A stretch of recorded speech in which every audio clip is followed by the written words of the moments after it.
Moi, je vais commencer par vous remercier de m'avoir invité, parce que c'est précieux de pouvoir discuter, parce que quand on fait des livres, on parle entre universitaires, où on connaît les choses dont il est question, et c'est très précieux de pouvoir en sortir. Je précise, oui, que justement, on s'est appelé pour savoir si on maintenait ou pas. Moi, je suis parisien, je connais bien le quartier, enfin, c'est difficile. Enfin, c'est-à-dire, pour moi, c'est difficile, comme pour tout le monde. Donc, j'avais préparé avant, donc de toute façon c'est prêt, et le livre est là aussi pour soutenir une discussion, mais il va de soi que si, enfin, comme à moi, c'est-à-dire dès ce matin, ça m'a paru un peu incongru, c'est-à-dire que moi, l'une des raisons pour lesquelles j'ai fait ce bouquin était l'indifférence à l'égard des choses qui se passent de grave dans l'université, et je l'ai trouvé profondément, enfin cette indifférence, je l'ai trouvé profondément illégitime, et évidemment ce matin ou cette nuit, évidemment il y a des choses beaucoup plus graves que ça. Donc je chamboule un peu ce que j'avais prévu de dire, mais il y a du matériau pour discuter. Donc, ce que disait Eve tout à l'heure, c'est-à-dire que vous pouvez intervenir et sur cette question-là ou parler d'autres choses. Je vais pas essayer malhabilement de faire un lien parce que ce serait bizarre, mais je crois quand même que, en relisant, ne serait-ce que ça, je sais plus d'où sort ce petit texte de présentation, mais se dire que l'université c'est aussi un lieu où, si elle fonctionne bien, ça permet de construire une distance critique à l'égard des choses du monde. Ça me paraît pas absurde de se demander si elle est dans l'état de destruction où elle est, ce qu'on a perdu. Et il n'y a pas besoin d'être grand clair pour imaginer qu'il peut se passer ou qu'il va se passer des choses que la majorité des gens vont trouver détestables dans les jours qui viennent. Je sais pas, rappelez-vous ce qui s'est passé après Charlie, siffler ou huer ou insulter ou je ne sais quoi dans les cours de récré. C'est pas un lien malhabile, mais pour moi, les choses de la culture, du savoir et de l'éducation sont évidemment au centre de tout, de tout, enfin de toutes ces choses-là. Bon, j'insiste pas. Voilà, donc parler de l'université, c'est aussi parler de tout ça. Moi, j'y tiens dans le bouquin. J'ai fait plein de fils et plein de passerelles avec les autres formes de destruction qui peuvent affecter la justice, l'hôpital, la société en général. Non pas pour s'adosser sur des choses qu'on connaît déjà plus ou moins, mais parce que précisément c'est le même processus de destruction qui est à l'œuvre. Alors, pour qu'il n'y ait pas d'ambiguïté et pour vous donner un peu les clés comme ça, moi je suis assez hostile aussi aux choses universitaires très carrées, c'est-à-dire la parole professorale, et ça m'embête assez, ça embête les étudiants, c'est quelque chose qui sclérose un peu le monde universitaire aussi aujourd'hui. Donc voilà, je vous donne les clés de ce que j'ai prévu de dire, et idéalement, vous me posez des questions, enfin vous pouvez m'interrompre, vous pouvez faire valoir des objections, des observations personnelles, tout ce que vous voulez. C'est évidemment bienvenu aujourd'hui plus que jamais. Ouais. Alors le point de départ, pour qu'il n'y ait pas d'ambiguïté sur le bouquin, je pense que le titre est assez clair: la destruction de l'université française. Moi, je suis parti d'une chose qui est un constat à la fois en tant qu'universitaire, et ça fait une quinzaine d'années que je le suis, et ça correspond assez bien aux évolutions que je décris dans le bouquin, c'est-à-dire elles sont pas si vieilles que ça, si on regarde bien. Il y a 10 ou 15 ans que ça a commencé, et aujourd'hui on en est pratiquement au bout. C'est-à-dire que quand je dis la destruction de l'université française, c'est pas un processus en train de se faire. C'est-à-dire que pour l'essentiel, c'est aux trois quarts réalisé. On n'est pas en train d'attendre d'hypothétiques futures réformes, une espèce de correction de ce qui existe déjà. On n'est pas en train d'attendre l'aboutissement de choses de lutte contre la crise budgétaire des universités ou autres. Tout ça, c'est opéré. C'est-à-dire que la destruction de l'université française, elle est déjà effective. J'avais prévu de prendre des exemples pour que ce soit concret pour tout le monde, parce qu'évidemment, on se connaît pas. Donc, moi, il y a des choses qui m'ont marqué. Alors, elles sont pas dans le bouquin, puisque le bouquin a été fait. Mais ça m'a assez frappé de voir. J'en prends juste trois, et c'est très bien pour en discuter, ou si vous en avez d'autres en tête. Le premier, c'est d'avoir entendu tant et plus au mois d'octobre, si je me souviens bien, ce qui est pas si vieux.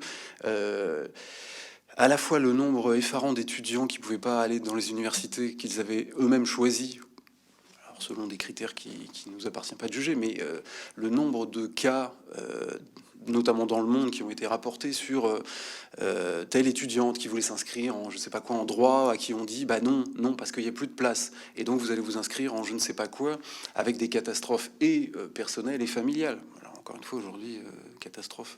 Bon, c'est-à-dire que pour quelqu'un à qui on a rabâché, ne serait-ce que depuis le mois de, je sais plus, les admissions post-bac, c'est quoi, février, mars, hein, à qui on a rabâché qu'il fallait prévoir son projet professionnel et autres, et qui se retrouve à s'inscrire dans une université ou dans une filière pas du tout voulue, pas du tout choisie. On nous en a rapporté beaucoup. Où on nous a dit également, ah oui, alors 65 000 étudiants en plus, ça voudrait dire qu'il faut construire des universités. Ou alors qu'il faut informer, je cite le ministre, sans trahir ses propos, parce que j'étais face à lui dans des interviews, donc bon, je peux rapporter de vive voix ce que j'ai entendu. Soit on nous dit, bah, il faut faire une sélection à l'entrée de l'université, soit non, mais en tout cas la question est là. Oh, regardez, si tout le monde n'a pas de place, c'est qu'il y a un problème dans l'accès à l'université. Ou deuxièmement, on nous dit, c'est qu'ils sont mal informés en avance, enfin en amont, et donc ils choisissent des filières dans lesquelles il y a soit pas de place, soit pas de débouchés, soit... Bon. J'insiste pas 2 secondes sur l'idée que peut-être bien que de tout temps, il y a eu, pas de tout temps, mais depuis que, mettons, les années 1840, c'est-à-dire le moment où on commence à avoir arrivé des masses d'étudiants qui n'étaient pas prévus par le gouvernement précédent, les années 60, 1960 ont également fourni ça comme exemple. C'est-à-dire, on s'organise comme on peut, l'université s'organise comme elle peut. Jusqu'à présent, c'était pas des registres très compliqués, c'était de se dire 65 000 étudiants de plus. Si on n'a pas d'université à construire tout de suite, on les accueille, on dédouble les amphis, on dédouble les cours, c'est-à-dire on recrute des enseignants-chercheurs. C'est pas très compliqué à faire. C'est-à-dire plutôt que d'en avoir 80 dans une salle de cours où il n'y a pas de place, et ben on fait 2 fois 40, ce qui est déjà énorme. Enfin, on fait 2 fois 40 et ça passe provisoirement. Mais bon, tout ce qui est dans l'université est tellement provisoire depuis tellement longtemps. Bon voilà, premier exemple qui me paraît flagrant de choses qui ont dysfonctionné, qu'on a, je trahis un peu ce que je voulais dire ensuite, mais qu'on a isolé. C'est-à-dire que d'habitude, on prend les cas là dont je parle et on en fait, voilà, je fais un zoom sur le problème des inscriptions à l'université. Après, il y a eu un autre zoom que je prends qui est... il se trouve que c'est le même secrétaire d'État, puisque c'est le nouveau, et puis Thierry Mandon, et puis parce qu'il c'était sa première rentrée universitaire, et puis parce qu'il a eu l'honneur et l'avantage de nous expliquer que avant lui, les socialistes n'avaient pas fait de l'université une priorité, et qu'à partir de lui, ça devenait effectivement une priorité gouvernementale. Donc, dont acte, on écoute, et puis il nous a même dit ce qui... pour moi qui avait fini mon bouquin, me semblait de bon augure, à savoir, on va mettre les questions universitaires sur le devant de la scène du débat public parce que ça concerne tout le monde. Bon, en réalité, j'ai pas besoin de vous dire ce qu'il est advenu, mais bon. Donc dans cette interview, il l'a répété beaucoup de fois, on en parlera peut-être parce que ça s'appuie sur quelque chose qui est assez simple, qui était la promotion d'un rapport ministériel de ce qui s'appelle l'Astranes et qui avait pour vocation de corroborer un peu, même pas de corroborer, de justifier et de préparer le terrain pour les réformes que le gouvernement en place a encore dans sa besace pour les questions universitaires. Je les laisse de côté, on y reviendra peut-être. Mais en tout cas, en tout état de cause, l'une des discussions, parce que moi j'ai posé la question sur ce mode-là, de la précarité à l'université, qui est le point de départ du livre. Je ne vais pas tout mélanger, mais moi mon point de départ, c'est véritablement comment ça se fait qu'il y a un universitaire sur 2 aujourd'hui qui est un précaire. Mais ça ne veut pas dire un précaire, genre il a un poste pour 3 ans, et puis ensuite il en reprendra un autre. Et puis... Non, des précaires, il y a des travailleurs au noir, il y a des gens qui ne sont pas payés le SMIC et qui font des services pleins. Il y a des gens qui, on les prend 1 an et puis on coupe le contrat pour que ça ouvre pas droit au chômage, enfin pas tout à fait 1 an, et on les reprend, ou on travaille sous des faux noms. C'est une jungle administrative et une jungle un procédé de destruction des existences de, oui, je dirais un univers sur 2. Alors un universitaire sur 2, c'est difficile à évaluer comme toujours, parce que la précarité, on n'en fait pas une classe sociale, on en fait des affaires de personnes. Donc comment évaluer ça? Bon, je passe là-dessus. Mais donc la question de la précarité est assez facilement évacuée comme elle l'est depuis 10 ans, en nous expliquant d'abord, petit 1, que c'est la crise, donc plus d'argent, donc il faut bien serrer la ceinture, et petit 2, que c'est très franco-français que d'imaginer qu'un universitaire peut avoir un poste sur de la durée. Et alors je l'avais recopié, puis je l'ai un peu égaré en cours de route. Et puis ça a fait beaucoup jaser, donc on me l'a renvoyé, oh là là, bon, où il nous expliquait qu'en fait la précarité c'est un gros mot, un vilain mot, mais qu'en réalité il faut s'adapter et que le vrai mode de fonctionnement du monde universitaire aujourd'hui est celui non pas précarité, vous le remplacez par flexibilité, et puis vous avez la même chose. C'est-à-dire que quelqu'un qui est embauché 1 an pour faire une recherche, et puis qui ensuite donc ne la termine pas parce que son contrat est fini, mais en fait une autre ensuite, et puis une autre, et puis une autre, comme ça pendant 30 ou 40 ans, c'est pas de la précarité, c'est un mode de fonctionnement normal de ce qu'est l'enseignement et la recherche, là en l'occurrence de la recherche, tel qu'on le conçoit aujourd'hui. Moi, ce qui me semble extrêmement grave, là aussi j'empiète un petit peu, c'est la forme d'une part, la forme de banalisation avec laquelle on s'imagine que un précaire fait du bon travail. C'est-à-dire, je vois même pas comment on peut imaginer. Je vois que vous êtes en âge d'avoir eu des enfants étudiants, d'avoir encore des enfants étudiants. Qu'est-ce que ça veut dire? Moi, je dis tout le temps à mes étudiants, qu'est-ce que ça veut dire que d'avoir un diplôme qui est délivré par quelqu'un qui est payé à l'heure de cours, qui corrige pas les copies, qui prépare pas ses cours, ou s'il le fait, c'est du bénévolat pur et simple, ou d'autres, parce que j'aurais sans doute pas le temps d'en parler, mais donc je le mets là et on en parlera. L'auto-entrepreneuriat, c'est-à-dire je sais même pas si on se rend bien compte de ce que ça veut dire qu'aujourd'hui, quand un universitaire veut travailler dans une université, qu'on lui dit il n'y a pas de poste. Mais par contre, vous pouvez sur le mode de l'auto-entrepreneuriat, c'est-à-dire vous montez votre auto-entreprise comme pour la plomberie et autres. On vous paye les heures de cours, pas plus, hein. Vous n'allez pas non plus négocier au prix du marché. On vous paye vos heures de cours, vous nous rendez les copies, vous nous rendez les examens, vous diplômez donc vos étudiants, mais vous appartenez pas vraiment à l'université. C'est pas simplement le fait que ça contrevient, mais dans des proportions que tout le monde aurait dû crier. Ça contrevient évidemment au code de l'enseignement. L'État n'a pas le droit de sous-traiter à des entreprises privées, fussent-elles des auto-entreprises, sa mission de service public d'éducation. Ça n'est pas possible. Maintenant, c'est devenu monnaie courante dans beaucoup d'universités. Peu importe. Enfin, peu importe, non, il faut lutter contre ça. Mais ça n'a pas l'air d'émouvoir plus que ça les gens qui sont au pouvoir. Et c'est très compliqué. Là aussi, je suis parti très loin dans ce que je voulais dire. Il va de soi qu'un précaire est le plus mal placé pour lutter contre la précarité qui lui est imposée. D'abord parce qu'il n'a aucun moyen. Ensuite parce qu'il n'y a pas de groupement ou alors ils sont très rares. Et enfin parce que le chantage est assez simple à comprendre et il est le plus souvent tacite. Si tu fais pas trop de vagues, si tu acceptes les conditions là, tu gardes une chance d'avoir un poste si jamais un poste s'ouvre dans les années qui viennent. Bon, moi ce qui me semble plus grave que ça c'est cette forme de banalisation avec laquelle on s'est habitué et que je pense tout parent d'étudiant devrait se demander, mais c'est qui tes profs, d'où ils sortent, c'est quoi? Parce que ça pèse quand même sur les diplômes. C'est très dur de dire à des parents d'étudiants aujourd'hui, ah oui, la copie, elle n'est pas corrigée. Là, effectivement, la note, elle est complètement arbitraire. C'est très dur. Oui, mais en même temps, derrière, il n'est pas payé ou il bosse au McDo à côté, machin. Voilà. Donc, c'est ça que ça traduit. La forme de précarité, c'est qu'on a abdiqué sur ce que voulait dire enseigner, ce que voulait dire corriger une copie, ce que voulait dire évaluer un étudiant. C'est pas juste la situation personnelle d'un précaire. Bon, banalisation d'un côté. Non, ce qui me semble beaucoup plus grave, et c'est une des clés pour laquelle le bouquin a la tête qu'il a aujourd'hui, c'est que moi je suis parti sur la question des précaires parce qu'on nous dit oui mais c'est un moindre mal finalement, c'est-à-dire il y a plus d'argent dans les caisses des universités, ou il y a plus d'argent dans l'État, il y a plus d'argent dans les laboratoires de recherche, donc on fait comme on peut. Et en réalité, là, sur ce mode de la fatalité imposée, on se plante complètement. C'est dans l'autre sens qu'il faut prendre les choses. La précarité, c'est devenu un mode d'organisation des choses universitaires. Pas que universitaires, dans plein d'autres endroits. Mais c'est devenu un mode d'organisation des choses universitaires. Pour qu'il y ait des universités autonomes, c'est-à-dire qu'elles soient des universités qui sont responsables de leurs finances, responsables de leur masse salariale, responsables de leur politique universitaire, bah, il ne faut pas se leurrer. La première chose qu'elles font, c'est se demander, bon alors, est-ce que j'ai besoin d'embaucher quelqu'un? Bah non, si je peux lui faire l'heure de présence et puis il se débrouille à faire les préparations ou autre, il n'y a aucune raison que j'aille contre ça. Donc, ça, c'est devenu une forme d'organisation, mais habituelle, et tellement habituelle que les administrations le savent très bien. Moi, j'étais dans ce cas-là, mais un nombre incalculable de fois, c'est-à-dire, on vous sort, ah oui, alors, comment on va faire pour remplir, parce qu'on n'a pas le droit de passer d'un contrat de précaire à un autre contrat de précaire pendant plus de 6 ans, ou de tel statut à tel statut.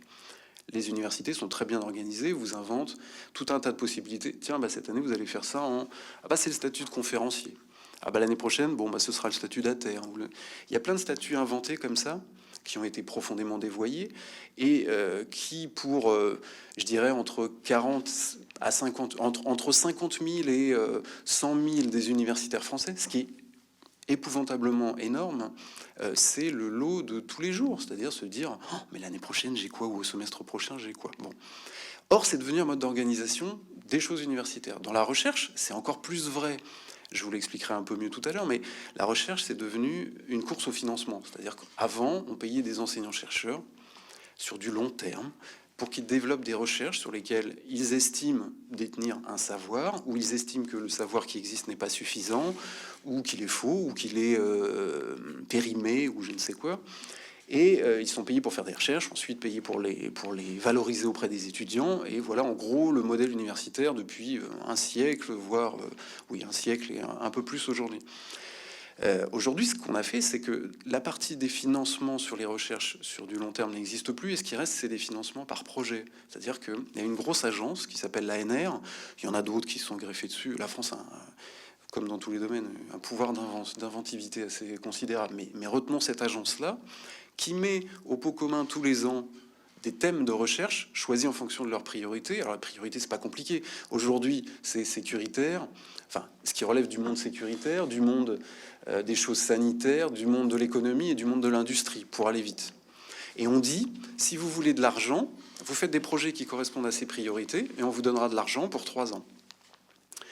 Sauf que les 3 ans, alors on est tous en droit de se demander, c'est pareil, il me semble que ça concerne tout le monde. Donc les priorités sont décrétées priorités d'État, priorités d'avenir. Rappelez-vous, le grand emprunt, c'était censé être de l'avenir. Ce que je dis là, c'est des milliards tous les ans qui sont débloqués pour les universités. Donc c'est pas vrai qu'il n'y a pas d'argent. En revanche, il est plus distribué, dispensé et utilisé de la même façon. C'est très différent. Et il est utilisé là donc pour financer des recherches de priorité. Nous tous, et moi le premier en tant que citoyen, je mets une recherche de priorité, c'est-à-dire que c'est quand même soit quelque chose qui compte dans l'espace public, soit quelque chose qui va compter dans les méthodes pour produire du savoir. Bon, je rentre pas dans les détails, mais en tout cas, en tout état de cause, quelque chose qui doit réunir les meilleurs universitaires, ou en tout cas les meilleures conditions de travail pour des universitaires qui vont bosser là-dessus.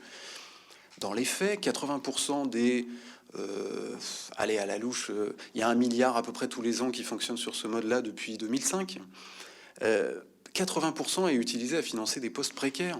C'est-à-dire qu'on a besoin d'universitaires pour faire ces recherches-là. Où est-ce qu'on va les trouver? Eh ben, on ne peut pas les embaucher. On ne peut pas les embaucher puisque la masse salariale des universitaires a diminué. Donc on prend des précaires qui vont faire le boulot pendant 1 an, 2 ans. 3 ans, c'est très rare. Souvent 1 an ou 6 mois renouvelables, X temps. Et donc, quand je dis que la précarité est devenue un mode d'organisation structurelle des choses universitaires, c'est exactement ça. C'est-à-dire que c'est pas la conséquence des politiques universitaires, c'est pas la conséquence de la crise, c'est la condition des réformes universitaires. Pour qu'il y ait la fameuse modernisation qu'on nous a vendue depuis... nous, en France, mettons 2005 pour aller vite, ou 2007. Pour qu'il y ait cette modernisation, il faut qu'il y ait de la précarité.